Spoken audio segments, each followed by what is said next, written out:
ہم ایک آدمی کو صرف یہ 3 الفاظ کی صفا کرتے ہیں، کہتے ہیں صراط المستقیم، اس کے اندر پورا جب وہ مانگ رہا ہے اس کے معنی وہ قائل ہے کہ مجھے اس کی ضرورت ہے، اس کی قدر و قیمت کو محسوس کرتا ہے، اسی لیے تو وہ اللہ تعالیٰ کے سامنے جا کے ہاتھ پھیلا رہا ہے کہ مجھے ہدایت ہے۔ اب اس میں کسی تقریر کی اور فلسفے کی اور کتاب کی ضرورت نہیں ہے، بلکہ یہ ہدایت کی ضرورت اس کے دل کی پکار بن گئی اور دل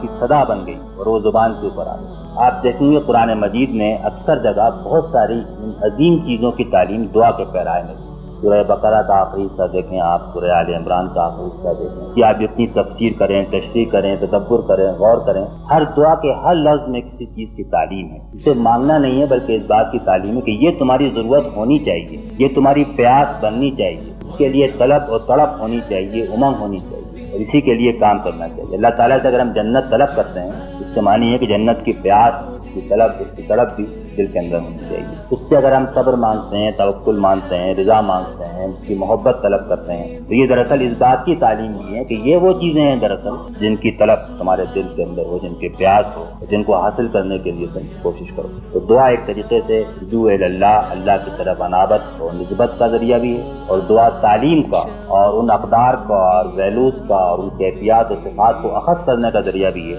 کہ جس سے یہ چیزیں زندگی کے اندر راسخ ہوتی ہیں۔